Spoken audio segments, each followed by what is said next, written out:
Hello, this is my presentation on transportation security for Engineering 3400. I'm going to be mostly focusing on the aviation sector of transportation security because that is the most prominent section. So pre 9/11, people didn't have to get screened nearly as thoroughly as they do today. People could just go through to the departure gates without a ticket, but they still needed an ID. Security at airports was existent, but not nearly as strict as it is today. Taking off shoes and other forms of clothing, such as belts, hats, and outer coats, was not common. People were less afraid of a security incident happening before 9/11. Well, when 3 aircraft got hijacked on 9/11, close thereafter that day, President Bush created the Transportation Security Administration on November 19th, 2001. It was created to prevent a future 9/11 incident from happening. And it is funded by the government and a portion of commercial tickets sold. That's why if you redeem miles on an airline, you still have to pay the 9/11 fee. It is to make sure that the TSA can still be funded. Society back then, right after 9/11, didn't like traveling because they thought it was unsafe and another incident could happen. That's why there was a severe decrease in air travel. And when the TSA was created, large percentage of flyers were skeptical of TSA and their practices because of the incident that happened. Screenings and procedures. Screening procedures and equipment. Directly after 9/11, there was a need for better screenings.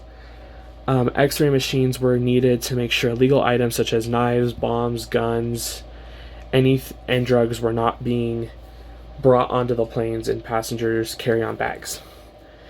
Policies introduced to help make screenings safer and more accurate.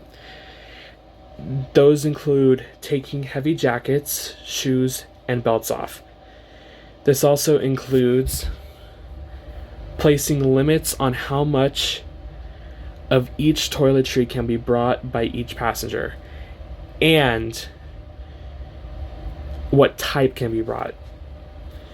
Aerosols, liquids, and gels are the only ones that can be brought on a carry-on bag.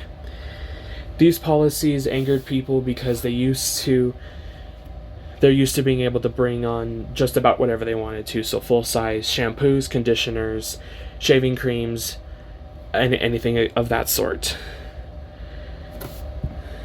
Cockpit doors. So cockpit doors have become bulletproof and tamper-proof. They most commonly have an electronic lock that can only be opened from the inside, and there's also a camera fixed on the outside so the pilots can see if someone is trying to break in to the cockpit and take over the aircraft. Only uniformed crew members can enter the cockpit during flight, and that is a very rare circumstance, only in the case of when a pilot needs to use the lavatory.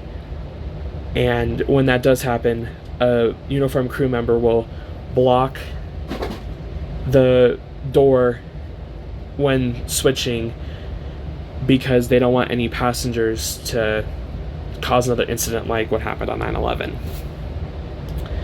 Some of the lasting effects. There have been 0 major incidents since the TSA was implemented.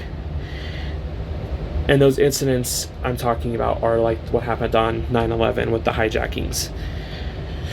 People now are less afraid of flying and more accepting of the policies because of their results.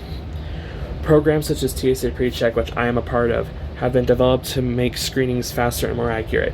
And these programs conduct a background check on people and therefore allow them to not have to participate in a bunch of the policies that